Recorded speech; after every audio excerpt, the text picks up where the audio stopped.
right. Well, good afternoon, everyone. Welcome to the Applied Plant Seminars series. Before I introduce our speaker, though, I would like to remind you of a couple things. First, if you have questions, please feel free to type them in the Q&A box at any point during the presentation, but we are going to wait until the end, obviously, to answer those questions. The other thing is at the end of the presentation, if you wish to ask a live question, you can raise your hand and we'll unmute your mic. So I am pleased to introduce someone who many of you in this department are very familiar with, Dr. Randy Jackson. As a professor in the Department of Agronomy at the University of Wisconsin, Dr. Jackson is interested in exploring how human management influences the ability of agroecosystems to build soils, retain nutrients, and enhance biodiversity, but also doing it in a way that protects our basic needs and wants. So Randy is also the director of the Wisconsin Integrated Cropping Systems Trial, which, my opinion, it's an incredibly valuable long-term research site for addressing agriculture's grand challenges. In fact, those of us that are associated with the Minnesota Long-Term Network consider Wisconsin as one of the best models for doing this type of work.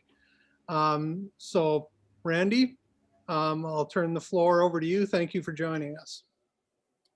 Thanks so much, Greg. I really appreciate it. It's a great opportunity, and I'm really delighted to be able to share some of the work that's been happening at WICST, the Wisconsin Integrated Cropping Systems Trial, over the years. But as I get started, I need to acknowledge that Josh Posner, Dr. Josh Posner, was an agronomist in the Department of Agronomy at UW-Madison, sadly passed away about 7 years ago now.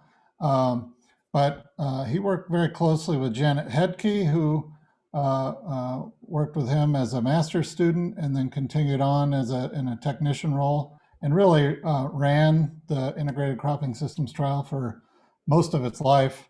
And over time kind of transferred those duties over to Greg Sanford. Dr. Greg Sanford is a research scientist who he works with me and my group, but with lots of other folks too.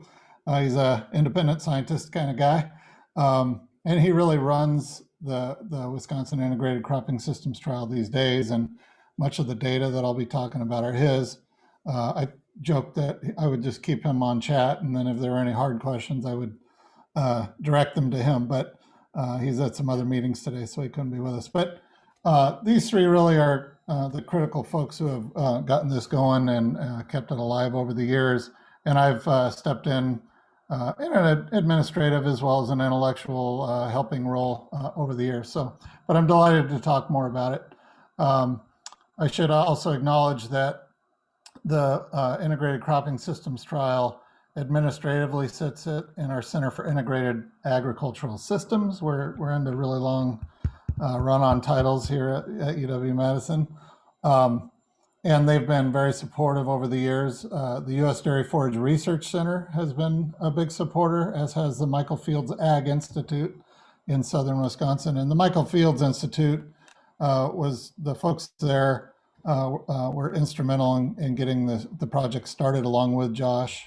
And then recently we've gotten some NEFA funding to keep things going, and the College of Ag and Life Sciences have helped us keep things going. Anybody who's been involved in any sort of long-term research understands that you're just constantly cobbling it together and pulling resources together to keep the integrity of the experiment alive. But we've been very lucky in this regard to have a lot of help. So the impetus for the work was really related to this dude, Aldo Leopold, who is one of our Wisconsin, he's one of these fellows who's in or people who's in our Wisconsin pantheon of agroecological lore, if you will. He helped start the UW Arboretum, which was recently listed as a historically important place and was sort of the starting point for ecosystem restoration.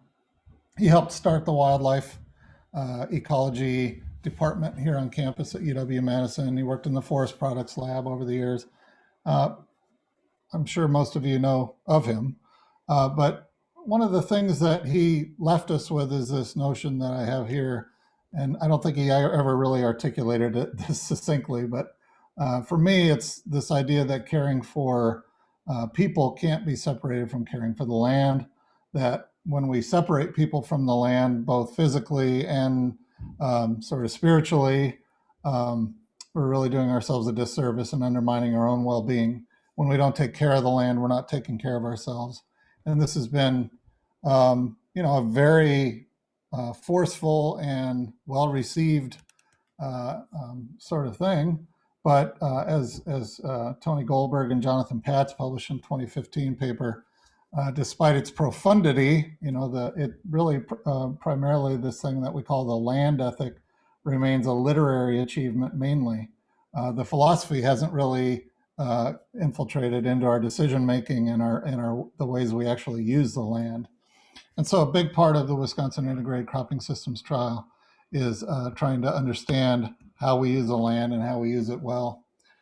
Because, just quite frankly, you all know this, we sometimes don't use it well, and sometimes we use it in ways that can be pretty devastating and degrading to our environment, to our land, and therefore to us. It's bad for our health. And if you follow this corollary, a corollary from Leopold's saying, we look to farmers in particular as a specialized group of people in our society, and we look to them to take care of us, really, when we sort of imbue them with the power to manage and take care of the land. So we're really asking farmers to take care of us when we ask them to take care of the land. And in many ways, they're not, but I just want to be really clear that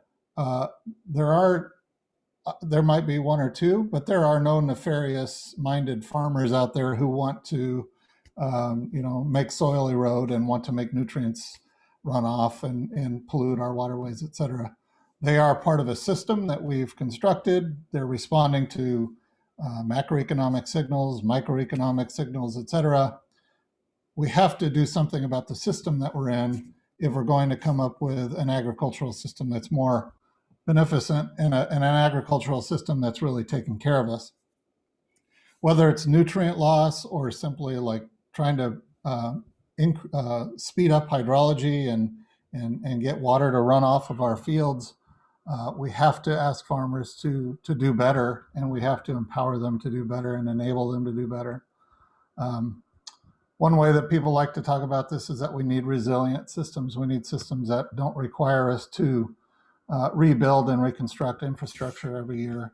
And it's not to say that farming is causing this type of infrastructure breakdown, but it certainly is not helping, and in many cases is exacerbating our problems. This is a fairly telling drawing. It's a modeling output from Ken Potter at UW-Madison, and a couple of years ago when we had some very high rainfall events, there was an 11 and a half inches in one day rainfall event, and there was just a significant flooding on the Madison Isthmus, which is what's pictured here. This is Lake Mendota and Lake Monona over here. Here's Camp Randall football stadium, so the UW campus is here along the shore.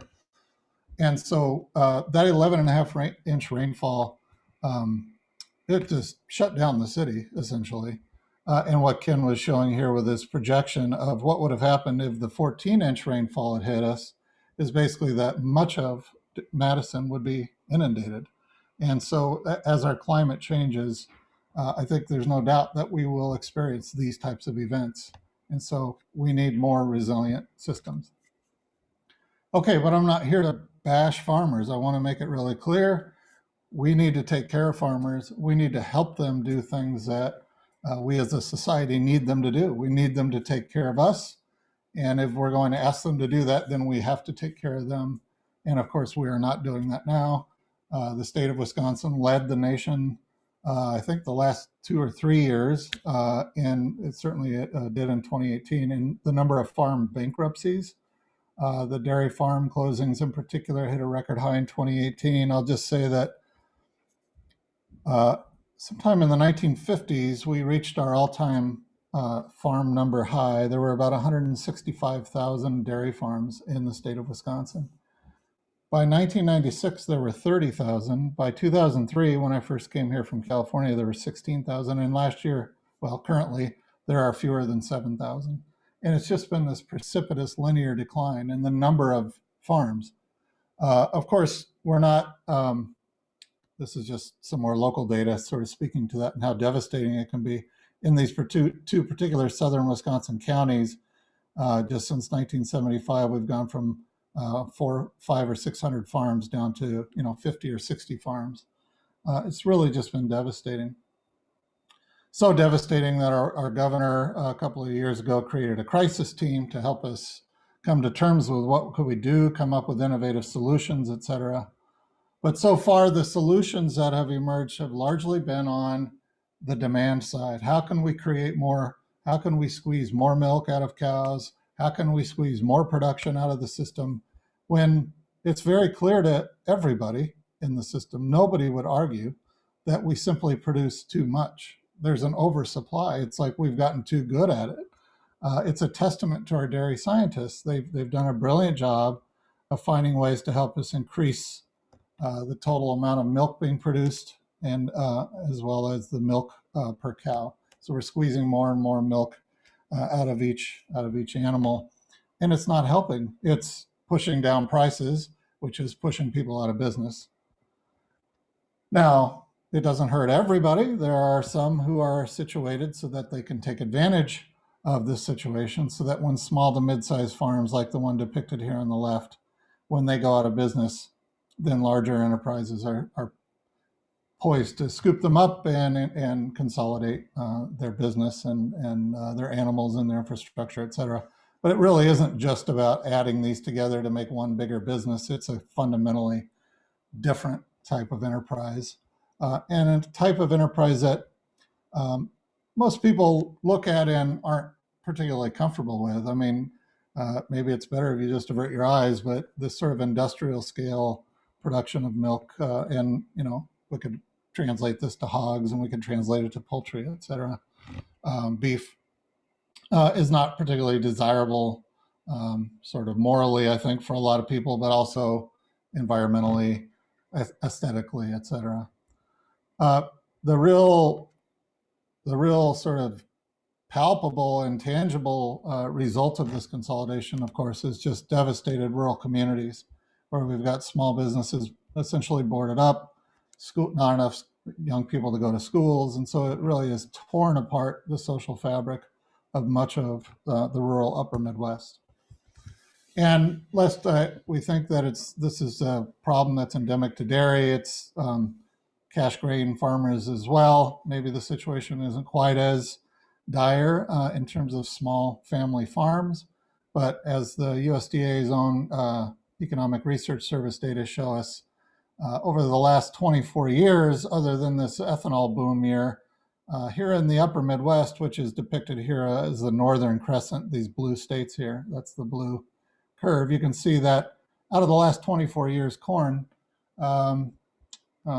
sold on a cash grain basis, on average, has been profitable 4 out of those 24 years. And, this has resulted in headlines like these, where we see that almost half, a significant fraction of farmer income is coming from federal subsidies. I have to kind of snicker a little bit at the subtitle here on this one. It's the Iowa farmer says that without any federal money, it would have been difficult to make ends meet, but it began to feel as if the government checks were motivated by politics with President Trump seeking support for his reelection efforts, which is not for me to get political here, but just to say that it's not clear at all that these types of payments are going to be available in 2021. The University of Illinois' prediction for 2021 is pretty bleak. If you look at corn and soybean numbers from 2018, 2019, these were still predicted numbers for 2020, and I think it played out to be about like this. And the 2021 projections are negative $75 per acre. This is with payments and subsidies for corn, and negative $50 per acre with payments and subsidies, at least projected payments and subsidies for soybeans. So it's just, it's a grim situation. I often say this is sort of like the Bernie Sanders part of my talk. And when we turn now to some data, I'm trying to get you motivated and ramped up about all these problems that we have. But I think there are solutions, and a lot of us think there are solutions. So let's talk about what they might be. So let me share some data then from the Wisconsin Integrated Cropping Systems trial. As I mentioned, Josh and his colleagues got this started in 1989. It's originally was 2 sites, Arlington, Wisconsin, here in the southern, south central part of the state, and then a place called the Lakeland Complex down in Elkhorn, Wisconsin. It was mothballed in 2002, but we do have the data still and that sort of thing from the Lakeland complex. And they were different soil types. The Arlington soils are mollisols. They're prairie derived. This was the biggest contiguous prairie in southern Wisconsin, called the Empire Prairie. They're very rich, about a meter deep on top of glacial till. So they're quite productive to begin with. And from the beginning, Josh wanted these plots to be fairly big so that he could use commodity scale equipment, field scale equipment. They're long, narrow strips, as you can see here from the picture above. And he was very interested in tracking productivity and profitability of the systems, as well as environmental outcomes from these systems. So originally in 1989-90, they established 6 systems, 3 cash grain systems and 3 dairy forage systems. Around 1998, not around, in 1998, they also added some prairie plots. And sort of loosely speaking, then, these 9 cropping systems can be arrayed along 2 gradients or 2 axes, one of perenniality, with things getting more perennial as you incorporate alfalfa in particular into dairy forage rotations. Now, perennial crop, but still managed in a sort of semi-quasi-annual way, if you will. And then the perennial systems here, and they get more diverse as we work left to right here. So switchgrass monoculture on the left, diverse prairie planted to about 25 species on the right. And the diversity in these cash grain and dairy forage systems comes primarily in the form of adding phases to rotations, adding cover crops. And then one kind of oddball here is this rotational grazing treatment. So this is a dairy forage treatment that's on cool season pastures. It's a perennial system. So in that respect, it is as perennial as these down here on the bottom row. But still sort of considered a typical dairy forage type of management here in the upper Midwest. And I should say that 2 of the systems here, the ones in gold, are organic systems. So they're not certified organic, but they are managed as organic systems and have been since their inception. So I'll really just talk about these top 2 rows of systems today. The prairies were established, as I say, in 1998, and they're a little bit different than the other the other 2 rows here, the first 2 rows. Each of these systems has 4 reps. So, for instance, the continuous corn takes up 4 plots, but the corn-soybean system has 4 reps, but with each phase represented every year. So that system takes up 8 plots, and so on. And you can imagine that the number of plots starts to blow up pretty quickly. And importantly, each system has sort of a narrative associated with it that we use to describe what that system is representing. And so what became painfully clear early on, Josh really got beat up about this by a lot of his agronomy mates, is that it's not orthogonal contrast of every particular management combination you can think of. It really isn't a holistic system approach. And so there are trade-offs to that sort of an approach. So the dairy forage systems are corn and 3 years of alfalfa, managed as a very typical sort of high input conventional type of dairy forage system. Lately, well, every year, Greg goes out of his way to find what the latest and best corn varieties, likewise alfalfa varieties. We're constantly pushing the system, if you will, much like you might assume a conventional grower is. So I think that's all I want to say about these systems in their setup. So we have these core data sets that take a lot of effort to manage and collect. And so Mark Walsh is a fellow here who's sort of overseeing a lot of that. Jimmy Sestachek over the years has been critical in helping us collect all this data. And then, as you can imagine, a number of undergraduates and graduate students that pile on to the infrastructure. And we really, Josh built it this way, and we've managed it ever since, as it's meant to be a shared resource for the college and for the university and the world. So we invite people to pitch experiments that can be set up within the cropping systems framework.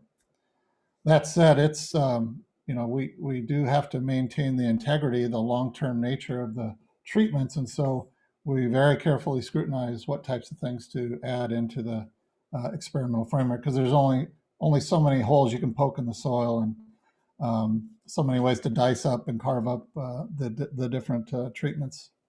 But we've tried to do it as much as we can nonetheless.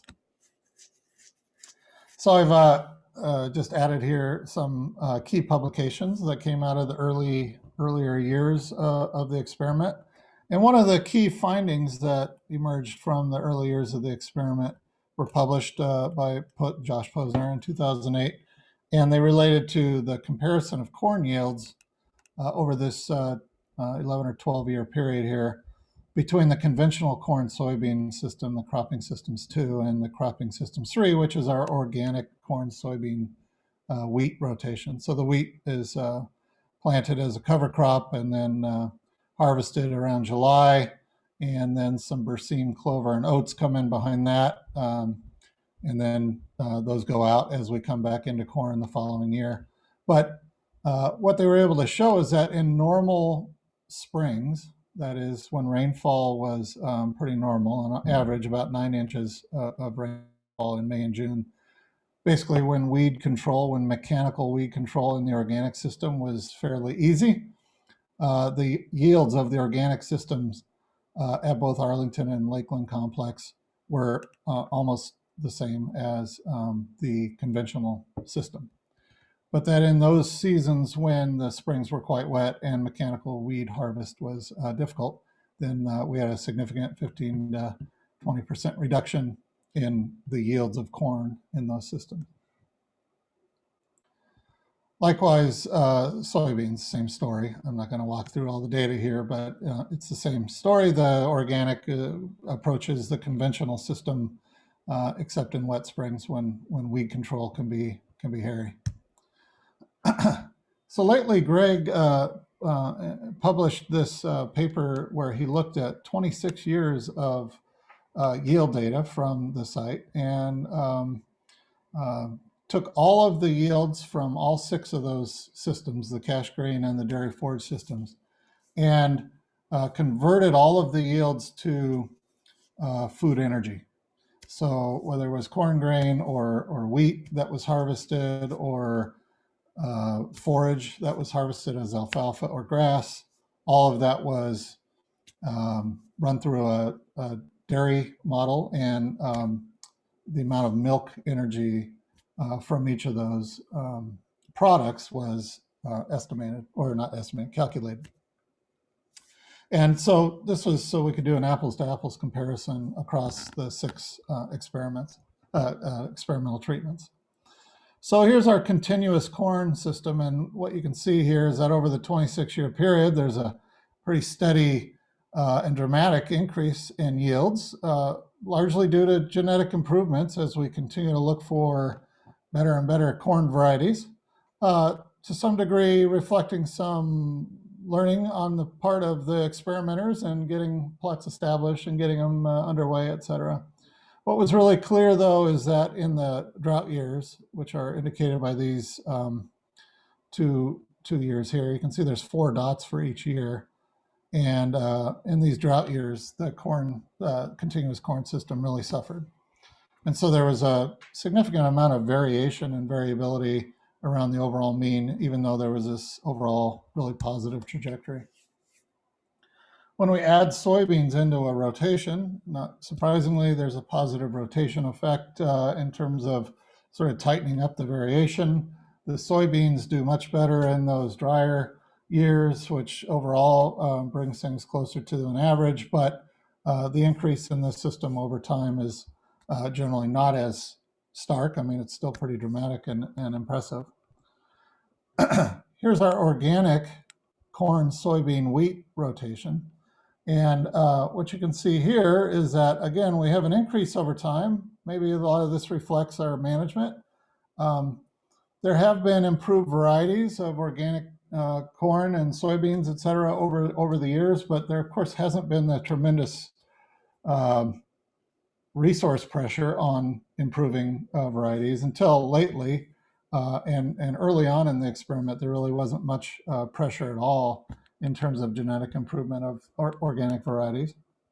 And so we see a much less steep increase in yields, but an increase nonetheless. And as I mentioned before, in the organic systems, it's those wet years, excessively wet years, when the organic system really doesn't perform very well, again, due to weed control. So just really interesting, just a comparison of those cash grain systems and their overall energy output. Now we look at these first two dairy forage systems, which are corn alfalfa rotations, basically. The conventional high input one on the left there, and the organic one that has oats included as a cover crop, I'm sorry, more as a nurse crop in the spring of the alfalfa planting year. And here you can see that both were increasing over time. The organic system here was the increase wasn't as dramatic. There's much more variation around the mean. If you stare hard enough at it long enough, you can start to see some sort of cycle going on. I don't know. I don't think that's real, but there are these periods of time where things aren't performing very well. And, you know, Greg would say, and I think Janet would say, a lot of this is just learning how to manage the organic systems early on, which represents a real learning curve for people who are going into an organic system. So there's less increase over time. The systems are generally more stable, which is to say less variation than these annual dominated systems up above. And then finally, I've added in here the managed grazing data. So Greg didn't include this managed grazing plot in this 2021 publication for many reasons. One is just that we had some methodological issues that made it, you know, a already pretty convoluted story difficult to even more convoluted or complicated. The other is that maybe there's a story here in and of itself that we're kind of trying to dig into a little bit. So let me just be upfront about the methodological issues here, and this will take a little explaining.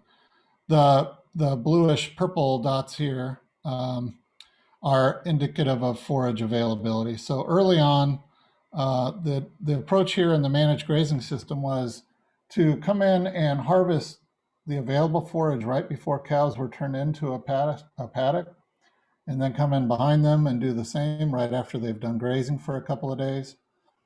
And then to come and do that again every cycle when the livestock were coming.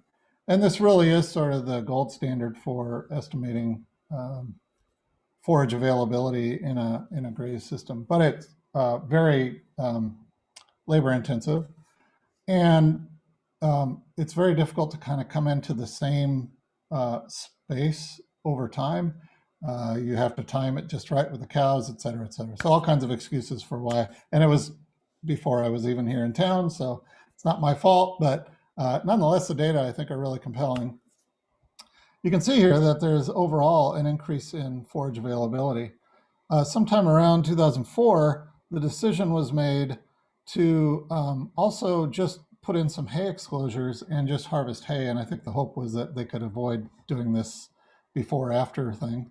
And so they did this for 4 or 5 years so that we could understand the relationship between the two, and then switched over to the harvesting of hay which you can see puts us on the exact same trajectory in terms of the increase in yield, but with certainly an offset here where the hay harvest is estimating a lower yield. You're not capturing all that productivity, that flush of productivity that comes right after a grazing event.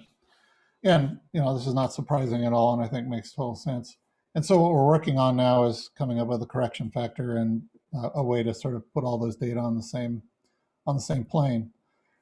So with all that said, all these methodological issues laid out there, I think if you stare hard enough at this for long enough, you see that the available forage was increasing over time. There's a dramatic scatter around the mean.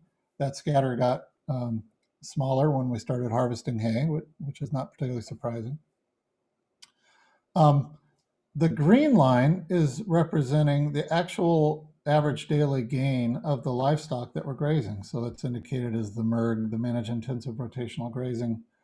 And so what this is taking average daily gain data and back calculating how much forage would the animals had to have eaten in order to put on that amount of weight. And so this is not significantly increasing over time, indicating to us that, we're leaving a lot of hay on the table. We're leaving a lot of forage on the table here. And of course, I think one of the takeaway messages for today is, are we leaving it on the table or are we feeding it to the microbes? And that's a good thing. I would argue the latter, that this is a key part of why grazing is an effective strategy, because we are not squeezing as much out of the system as we possibly can. We're leaving a little bit on the table, or a significant amount on the table, to feed to the microbes. Nonetheless, it's providing us with a stable and steady milk supply, and it's a significant milk supply. It looks even worse than it is because of the way I've got the axes here. I was trying to line up the 5 and the 10, but we're producing a significant amount of milk with this approach. So that's our walk through the 26 years of data. What's interesting is that when we look at this grazing system, so it's important to say that the animals were not milk animals that were growing on these pastures. They were heifers, dry heifers. But they were tracked as with respect to their average daily gain, and they were compared to another herd that was reared during their heifer year in confinement. And you can see here that their average daily gain was better, or maybe not different, than those that were raised in confinement on a mixed ration. Likewise, when those heifers entered the milk herd, they were not significantly different than the confined heifers. So they were producing as much, or if not more milk, when they came off of the pasture. So let me turn now to one of the important papers that emerged from WICST in 2009. It was published by Jean-Paul Chavas, who's an ag and applied economist here on campus working with Josh. And this is to look at the net returns to these various systems. And so here, arrayed on the x-axis are our continuous corn, our rotational systems, our organic systems, and then our rotational grazing system. And what they did was compare the profitability, if you will, with government payments and organic premiums, in which case you can see that the organic systems, whether it was the organic grain, corn, soybean, wheat rotation, or the organic forage, were as profitable as the rotational grazing system. So again, here's this rotational grazing system that I just showed you was much less productive, but in terms of profitability, about the same on a per acre basis to the grain systems. Take away government payments and take away an organic premium. I don't know why you would do that, but they did. You take away the payment scheme, and by far the managed grazing system was the most profitable on a per acre basis. So just to make it clear that those aren't just sort of one-off results from the Wisconsin Integrated Cropping Systems trial. Lately, I've been digging into some data from that were produced by Tom Kriegel, who is an economist in our Center for Dairy Profitability here on campus.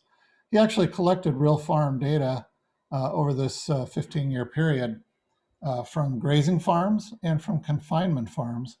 And you can see here he had a range of observations per year. In some cases, as many as 721 confinement farms were supplying data to him through this model whose name I'm drawing a blank on now, but it's an accounting model that farmers use for, I think it's called FinBin, that farmers use to keep track of their finances and do their taxes, et cetera. Okay, so he's got these grazing operations, and of course the herd sizes for the grazing operations were smaller on average. The range of herd sizes on the confinement side were 110 to 204, so those are pretty small confinement herds by comparison. Some we hear of thousands and thousands of head. So he was trying to compare apples to apples here. So here you can see the amount of income. Grazing systems are less productive when they're on grass full time or most of the time. They produce less milk, 30%, 25 to 30% maybe according to literature. But look at the feed purchase costs. I've sorted these so that the highest costs are sorted highest to lowest here. So feed purchase certainly dominates the overall expenses part of the sheet. And you can see all the expenses that he's included here. I'm not going to walk through them. Let's get to the bottom line. Whether you look at the total basic cost or the entire total allocated cost, this gets into some ag and applied econ stuff. I can't even balance my checkbook, but I know what this means at the bottom. The grazing system was almost twice as profitable as the confinement system on a per cow basis. So here, this is net farm income from operations on a per cow basis. These are real data coming in from actual farms. And this is not just Wisconsin. This is a paper that was published in the Mid-Atlantic region in 2013. And this is just from the abstract. They were comparing 11 grazing and 26 confinement farms. And what they showed was that the intensive grazing operators were more profitable on a per hundredweight of milk, a per cow, and a per acre basis, no less profitable on the whole farm basis. Even though confinement operators had higher gross incomes, their expenses exceeded those of grazing operators. The profits of the grazing operations were less variable. They faced less income risk. They had lower vet bills, lower breeding bills, lower medicine costs, et cetera. And these results have been these types of results have been replicated in many places. So that's to kind of get to the profitability part of the analysis of what's been happening at WICST. Let's turn quickly to some environmental responses to these systems. Janet never published this, but she ran this model called SNAP Plus that our farmers in Wisconsin use for their nutrient management planning. And it estimates predicts soil loss from various systems. WICST is very shallow slopes, so less than 4% slopes really. And so you can see these numbers are relatively low to begin with, but you can see that the annual grain systems managed conventionally are right around 1.5 tons of soil loss per acre per year. The organic system's not performing too well. Again, the mechanical disturbance that is used for weed control primarily is a big part of this. And then the pasture losing very little, if any, or at least predicted to lose very little, if any, soil. And so now the main event, the soil carbon data. So this was Greg's PhD work, and he published it in 2012 in Agriculture, Ecosystems, and Environment. And this is important work because it actually looked at the soil carbon data from 1989, and then Greg went out and with those soils were archived, and then looked out at 2009 and went out in 2009 and sampled those again. And the change in total soil carbon stocks over that 20-year period were reported here. And so you can see here is that irrespective of the system, whether it was an annual grain crop system or a dairy forage system with organic management and alfalfa, all those systems were significantly losing soil carbon over that 20-year period. Only the pasture wasn't losing soil carbon. Now, there's some nuance here. it's not significantly gaining or losing, so we say it was holding on to what it had. But what was really happening, and I don't have the data to break it down here, but I think I can explain it. In the upper 30 centimeters, these pastures were accumulating carbon significantly. But from 30 to 100 centimeters, even the pastures were significantly losing carbon during this 20-year period. And that's an important part of the story, because we know that cool season pastures, most of the root activity is in that upper 30 centimeters. What's going to be interesting is when we get our 2019 data finally processed and analyzed, there are people on campus now with masks on furiously processing those soils to analyze them for total carbon so that we can have the 30-year comparison. We don't have it yet. I pushed them to get it ready for this talk, but they looked at me and said, there's no amount of pushing you can do. So it'll be interesting to see what we learn. Why are we losing carbon at depth over a 20-year period is a big question we have. Why are we losing carbon in these grain systems? And how do these results compare with other studies out there? These are all points that we can come back to in the discussion if interested.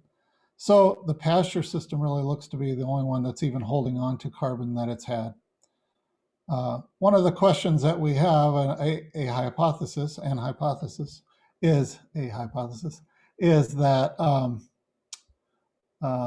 we're seeing a signal from climate change already, that as the climate is changing, and it's been very clear from data published in Wisconsin and probably in Minnesota too, that our winters are getting warmer and that our evenings are getting warmer, especially in the springtime.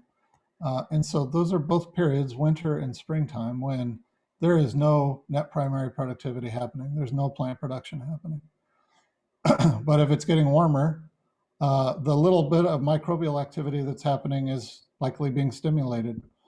Is it being stimulated that deep? These are open questions. But if we are differentially stimulating microbial activity, but not stimulating plant productivity, then we're going to see a loss. Now, all that said, I just showed you that plant productivity was increasing over time. So lots of arm waving there, lots of data still to sift through and sort through. And some fun experiments to devise, I think. So let me just say, with respect to soil carbon, that I currently have a grad student, Ashley Becker, who's working on her master's thesis. These data are hot off the press that I'm about to share with you, stimulated by Greg's finding. Notice I'm skipping all over the whole 5-year period when Anna Cates came in and piled on to Greg's findings and displayed all kinds of interesting findings and results, but I assume that she's already shared those with you. My current student, Ashley, is doing this sort of survey approach of about 30 farms in Wisconsin. Cool season pastures, grazed for at least 3 years, and at each site she's finding a side-by-side comparison with some sort of annual cropping system, usually corn and beans, and then going to great lengths to make sure, thanks Anna, to make sure that they're on the same soil type, that the soil texture is similar, that things that shouldn't be different to begin with aren't different, and then with some historical narrative from the farmers themselves that, in fact, they were the same type of site to begin with. Now, there's all kinds of problems with this approach, but it's providing good data nonetheless. And she's breaking this down into surface and deeper horizons, but not going all the way down to bedrock, as Greg did, just working on the upper 30 centimeters.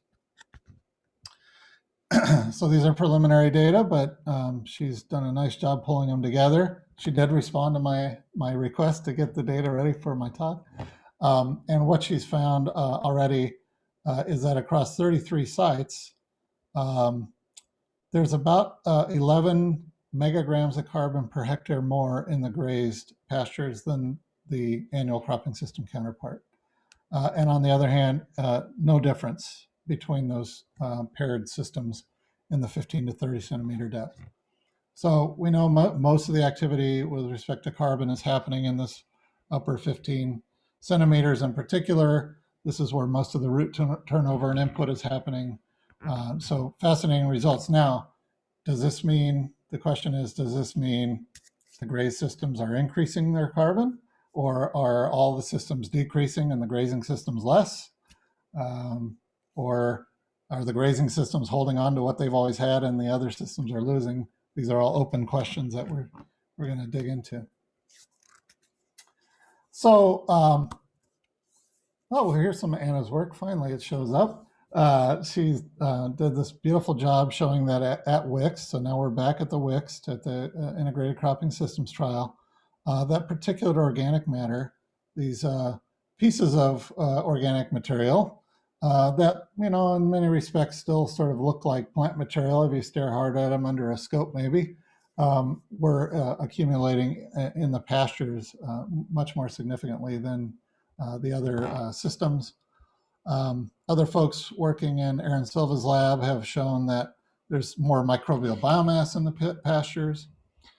Bill Jokela from the Dairy Forage Research Center showed that the soil quality was higher in the pastures when he looked at all these physical, chemical, and biological metrics of soil and mashed them together into what he was calling a soil quality index. The pastures, at least in the surface horizons, were had higher quality or soil health, let's say, than in the deeper soil horizons where there was no significant difference, although it looks like it wants to be.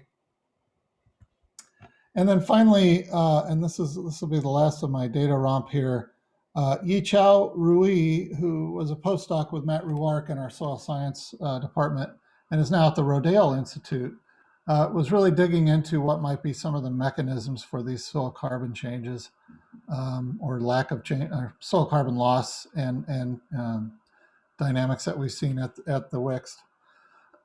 So he's taken a very interesting approach. We know that all these big state factors over here can really influence and affect how much carbon is coming into the system, how much of that is ending up as POM, as Anna indicated in her papers. And then of that POM, as the microbes break that POM down and process it, how much of their dead bodies are actually accumulating and then eventually entering into what we call the mineral-associated organic matter, or the MAOM pool. And so with this sort of funnel in mind, if you will, and I think there's a lot of interesting work out there showing that it's not necessarily a funnel, and maybe this isn't the best way to think about it, but these are nonetheless sort of the important categories of soil carbon that we look at these days.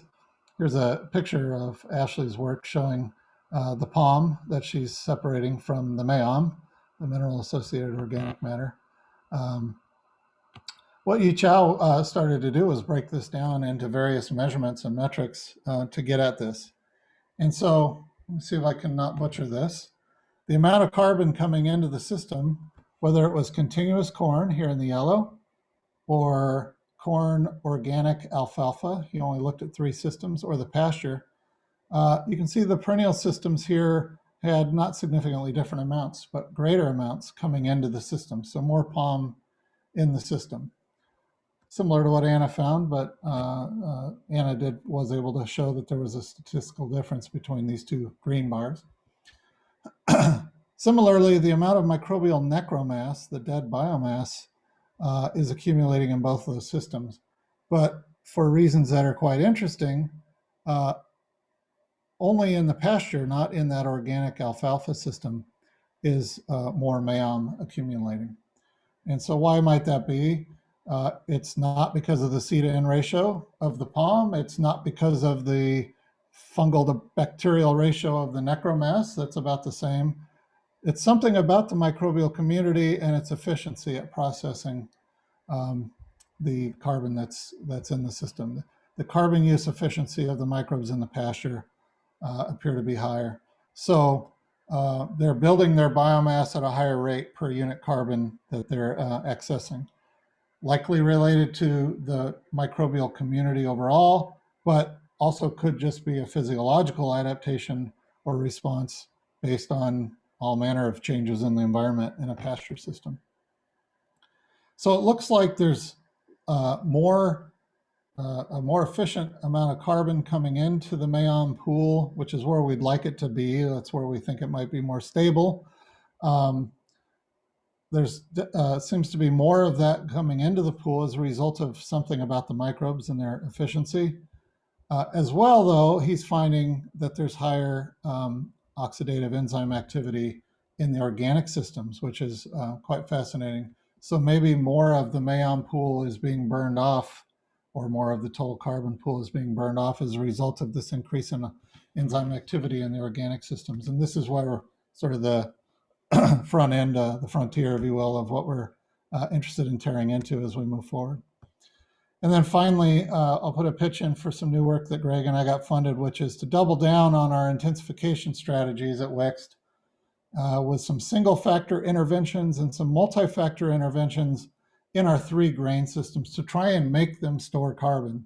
We're going to throw everything, including the kitchen sink, at them. Adding cover crops, reducing tillage, adding manure to try and make them store carbon. And if we can't make these grain systems store carbon, even with all these things thrown at them in combination, then we'll throw up our hands and say we just can't do it in green cropping systems. Let me wrap up. The annual system yields are increasing over time, but they're less stable than the perennial systems. The organic systems suffered more in excessively wet springs. The organic and grazing systems were more profitable over time. Weed management in the organic systems is beating the heck out of the soils. All of the annual systems are losing soil carbon. The perennial grasslands are holding on. Why is that? We're really keen to get into the mechanisms, and we're continuing to explore mechanisms and management for soil organic carbon. So if we have time for some discussion, here are some points that might be interesting for discussion, and we can just have Q&A if that's good too. But I think one of the questions already came up here, and that's, can we just get what we need from perennial grasslands and call it good? Or do we need to redouble our efforts to make sure we find a way to grow more annual grain crops on the landscape? These are questions we can chat about. So I'll stop there and see if people have questions or discussion points. Great, thanks, Randy. That was fascinating. So again, if you have some questions, you can put them in the question and answer box, or I see some people have elected put in the chat as well. So let's just start with the first question I saw from Ford. What's preventing wider adoption of grazing systems? Yeah, that's the question. Thanks for that. It really is the question motivating this big project that I didn't talk about today, which we call Grassland 2.0. And it's, how do we overcome the impediments to getting more grassland and grazing out on the landscape? The reasons are many. There are economic impediments. I talked about the profitability, but that's just a cash flow analysis, if you will. There are massive transition costs, which we need to find ways to deal with. Those transition costs include the non-trivial part where you're, in debt with a lot of steel and a lot of infrastructure and scrambling to service that debt. And so you go down to your lender to tell your lender you're thinking about grazing, and your lender basically says, nope, you're servicing that debt. So get your loan and plant some more corn, soybeans. So these are big, huge financial sector issues. And we have folks in our Grassland 2.0 projects that are trying to address those issues with some creative packaging of investment funding and debt for nature swaps, all kinds of creative ways to try and help farmers get out from under that debt burden if in fact they indicate they'd like to transition to more grazing. What comes up a lot in our discussions is that rather than trying to get farmers who have been doing farming the way they do it for a long time, we should just be reaching out to young entrants, new entrants into farming, and that this is a very attractive way to get people into farming. Lots of good research from the Land Stewardship Project up in your neck of the woods, showing how this is a really critical way to get more people on the land and into grassland farming. I could keep going. There are obvious social impediments. So it's, I think, for many people, could be quite hard to be the one who goes down to the coffee shop and explains to your buddies that you're not going to be doing corn and beans anymore. You're going to do grassland. Yeah, so we could go on and on, but there are all manner of impediments that are everything from social to economic to political. Um, I think they're really less agronomic. I think we, have a pretty good handle on how to do it. Certainly, there's room for improvement, but yeah, that's a long-winded answer to your question, mainly because I'm Randy, avoiding the carbon Randy. use efficiency question. Randy, this is Don. Hi, Has Don. anyone ever calculated if you move to a grazing system for beef and dairy, what portion of the U.S. Meat protein could be met from that system, and how many acres would it take? Don, it's like we talked in advance, but we didn't. I've just been working on those very calculations and trying to respond to some articles that are out there lately saying like, look, grass finished beef isn't going to cut it because there's not enough land.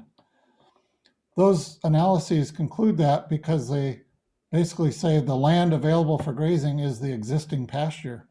But that's not what we need. We need to take the land that's currently growing grain, a lot of it, and turn it into pasture, in which case there's vastly more than enough land to finish cows for beef on our current system.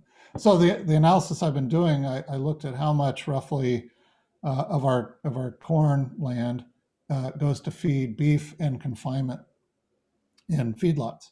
And it's about 12 million acres.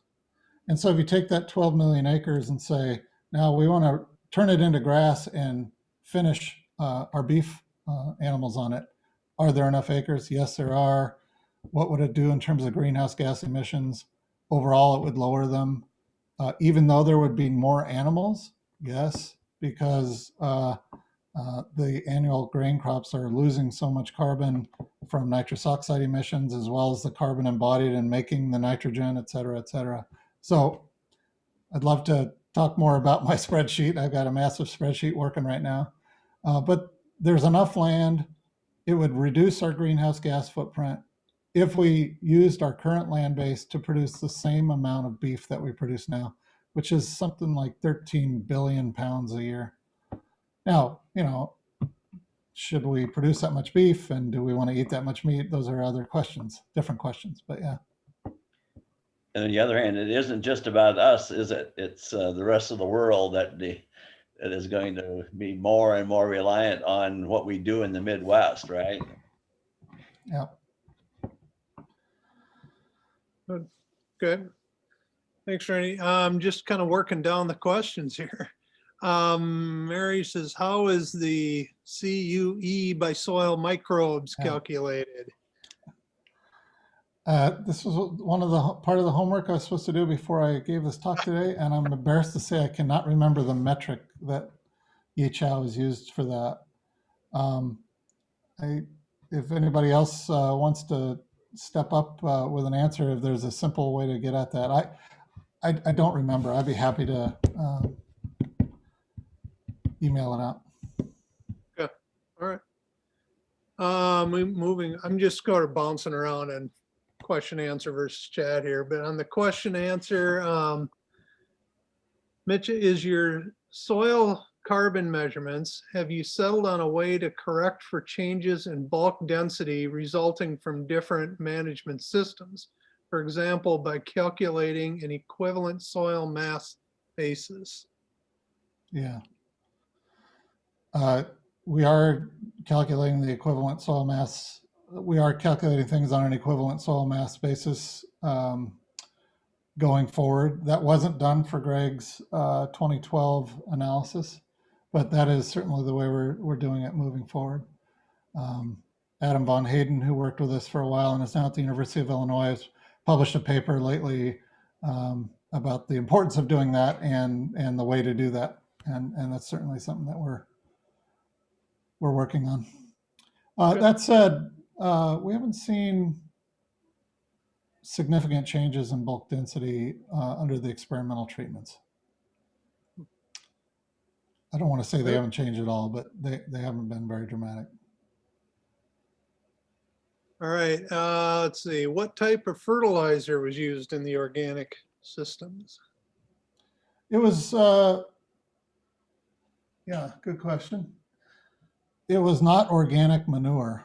It was manure from our dairy on the research station, which is not organic. In the early parts of the trial, sometime around Okay. 2005, 2006, we started using organic poultry manure instead. That's the best I can do with that. Okay. All right. Let's see. Jess, I'll move over the other side. Jess says, I would like to hear more about your thoughts on question 2 that's on your slide. Mhm. Does this imply that any system will lose carbon or at best keep what it has? Is this the moving target of climate change? Yeah, it's scary stuff.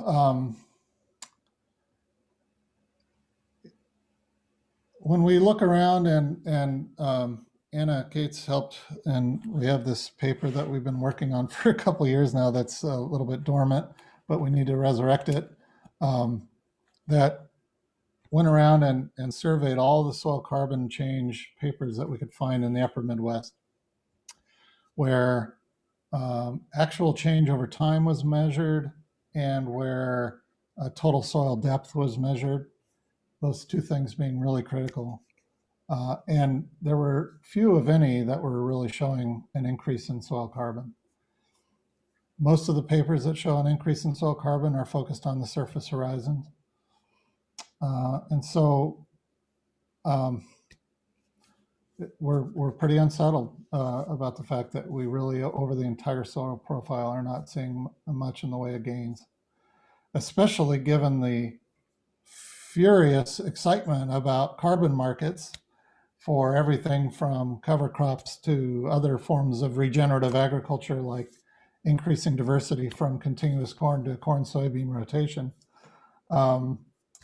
You know, if these carbon markets emerge and aren't linked to some sort of accounting or monitoring what's happening, I think that's pretty dangerous, especially with a non-stationary, non-equilibrium system like we have with our climate.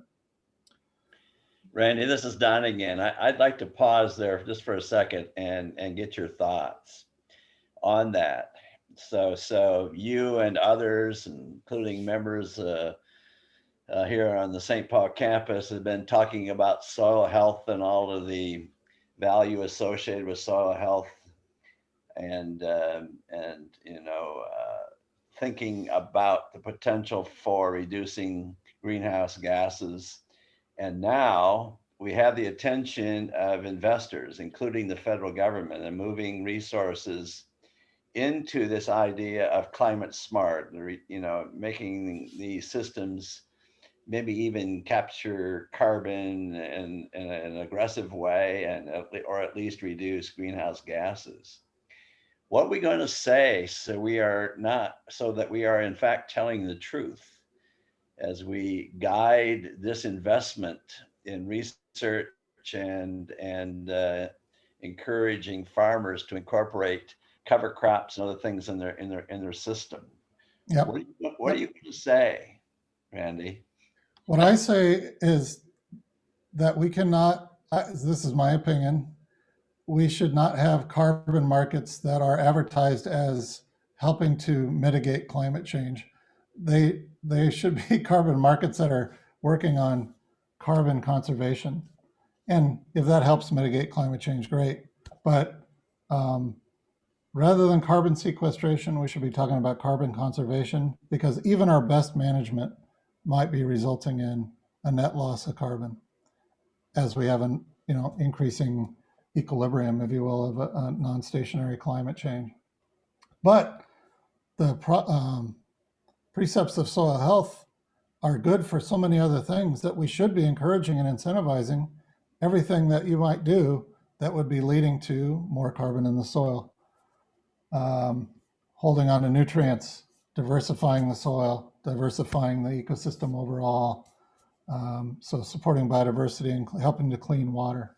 I really think we need to push to the fore the importance of clean water, biodiversity, et cetera. And if along the way that helps us mitigate climate, great, but hanging our hats on a market that's like predicated on whether or not we're actually accumulating carbon or losing it, to me, that is just dicey business that's going to backfire on us. Randy, the reason I raise it, and I think, you're sure are expressing the same concern that I have. And I think it's really important for a wide range of folks that are working in this area to come up with that common story. Yeah. So the truth is being told, and we'll have a whole bunch of sectors that will be pulling it towards that climate and carbon sequestration, as we all know, and that's really, really worrisome to me. Whether it's state government investments or federal government investments, and making sure that there is this scientific platform to explain to legislators and to the general public what they're getting, what they will get from that investment. And it is this array of outcomes. Yeah. Couldn't agree with you more, Don. And frankly, I've had like 15 calls in the last week with folks, Don, who are saying the exact same thing. And this fellow, David Lazaks, that we work with, he works at the Croatan Institute, and he works with these investors and whatnot. And he's calling me, pulling his hair out. He's saying, these markets are going to happen. It's emerging. What's the story? And I keep coming back around to this. Managed grazing, perennial grasslands are our best, maybe our only, but our best approach to holding on to soil. And that's long-term productivity. They might sequester carbon in some places during some periods of time, but I don't think we're going to be able to scurry around and catalog all the places where it is, or quantify all the places where it is and isn't. We're not going to be able to reward farmers who in one year might do the exact same thing and gain carbon, as the next year when they do the exact same management, they might lose carbon just because of the climate. What are we supposed to do then? Ask them for some money back? Yeah, right. So what do you think we ought to do, Randy, in terms of having this kind of maybe regional or multi-state platform that basically lays out that story that you just described, the truth platform? Well, there's groups working on it, Don. You're working on it already. There's a group now called Partnering for Perennial Agriculture that Forever Green Initiative and Grassland 2.0 and the Savannah Institute, et cetera, et cetera. We had a call this morning to talk about a policy brief that would, basically say these things that we're just talking about now. So you're in on that, Don. And the question that came up today was, should we have one big voice or a bunch of little voices, or both? And I think we decided both. So we are going to put together one. That's right. I think both is right. Yeah. Yeah. All right. So we have two other questions here. Quick. Jake asks, I like how you converted yields of the various systems on milk calories per hectare. Do you have thoughts on how to present the environmental costs of agriculture in a similar way? Costs such as nitrate leaching to the groundwater, carbon emissions, and loss of diversity. Maybe dead butterflies or something, right? I'm wary of this. We've grappled with this problem a lot over the years. I'm wary of efforts to create indexes or indices that try and collapse all that into one metric. What I like are spider diagrams that allow you to look at those metrics simultaneously. And my colleague Claudio Graton, I can't believe I just gave a talk without talking about this tool that he has, but it's called Smartscape. And it basically allows you to paint the landscape in different ways: land use, land cover, manipulate all kinds of dials about management. This is part of our Grassland 2.0 project. And then look, hit go and say, what does that landscape look like painted the way it is now? Maybe it's wall-to-wall corn, maybe it's corn soybean rotations. What does it look like in a different configuration that has a bunch of perennial grass around waterways or a bunch of perennial grass in really critical areas. And it allows you to see, it's a web-based tool. It gives you immediate results. There's a lot going on under the hood, but it's been designed for farmers to use so that they can see in real time how these things trade off. And it includes profitability and productivity, et cetera. So I think that those, I hate the term, but decision support tools like that are critical because they're educational. They allow you to understand these trade-offs, and they allow a bunch of folks around the table to look across political boundaries and say, oh, I see now that Don's farm is really the one that's doing all the polluting, and mine's actually storing a lot of carbon. We need to come up with some solutions here at the watershed level that help us so that Don can stay in business, that I can stay in business, et cetera. And all that requires lots of careful brokering and facilitation. It's been happening up in your neck of the woods under the auspices of collaborative geodesign. Carissa Shively Slaughterback and Nick Jordan and them have been doing this for a long time and have brought it to our Grassland 2.0 project. But I think that's the answer. It's multifunctionality, but not in a single metric. All right, thanks. So the last question is very much related to what we've been talking about over the last couple minutes here, but see if you can add any nuances. So Mitch writes, policymakers are debating whether it will work to pay farmers to do soil carbon mitigation. You're finding that all non-pasture systems are losing carbon, suggests that this is a foolish approach. Yet if all systems are losing carbon, reducing that loss is still a benefit to the climate. What would your message to policymakers be? Exactly what I said earlier. Thanks for the question, Mitch. That grazing perennial grasslands is our best, maybe our only opportunity to get some agricultural production from our landscapes and possibly build soil. I mean, let's face it, over the centuries to millennia, perennial grasslands are going to build carbon under some new equilibrium, maybe. But, we're not talking about centuries to millennia here. We're talking in the next 2 or 3 years. Are people going to get paid or not? So if we are going to have these schemes, they need to look out over that long period of time. There has to be something about perpetuity built into it, like an easement or a conservation reserve program, because you all know that if we build a little increment of carbon over the next year or two, it's one plow pass through, and most of that carbon is liberated back to the atmosphere. So. Randy, who has the best data looking at greenhouse gases from these grazing systems that includes methane?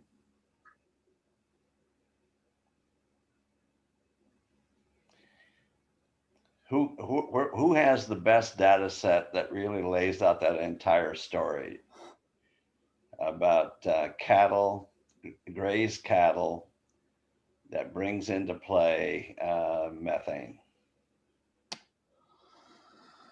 Yeah, it's a good question, Don.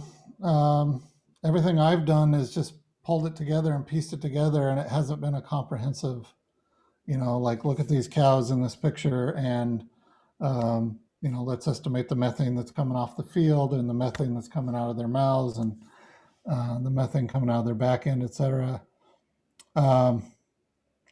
We did a fairly comprehensive review. Michelle Watteau is a professor in dairy science and the director of the Center for Integrated Ag Systems. We did a bit of a review there. I don't know about the answer, though, on data, Don. It's a good question. Yeah, but Randy, isn't that really what we need? Isn't that the study that really needs to be done to do a comprehensive evaluation of the total gas exchange from a grazing system? Because that's our best shot at capturing carbon. But what about the rest of the story? Don't you think we have to put that together? I have two answers. One is yes, absolutely, we do need to do that. The second is why. We know that perennial grasslands outperform annual systems in all these other ways that I just tried to explain over the last hour. What other information do we need? That's flippant and sarcastic, but only a little bit. Yeah, we do. I haven't seen that comprehensive work. All right, well, we got one more, I guess it's more of a comment from Ford, and then we'll call it a day. But Ford said the thing about methane is that it gets oxidized to CO2. So even though it's terrible in the short term, you got the high greenhouse potential. In the long term, it's not so bad. Okay, I feel better now. Well, this is an important point, and one that I've been grappling with a little bit lately. Certainly the methane, enteric methane, whether it's from a grazed cow or a confined cow, that methane is carbon that was very recently in the atmosphere.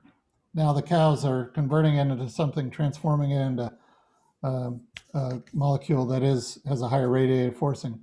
But there should be some discounting, and in fact, there are now folks who are building this into their LCA models. There should be some discounting for that methane molecule. It's not the same as the methane molecule that's being emitted as a result of any fossil fuel combustion, where you're taking carbon that was otherwise tucked away for the eons and liberating it to the atmosphere, which is what's happening to a large degree when we make inorganic fertilizer. Randy, you know what I'm arguing. I just think that has to be laid out so it's a story that can be understood as we move forward with our food and ag systems, and so the general public can understand it and our legislative folks can understand it. And right now it's all just so mushy. Well, simple, quick hitters, not these nuanced, mushy Oh, stories. that's right. Yeah, right. Yep. All right, Randy, that's, I think we've gone through all the questions.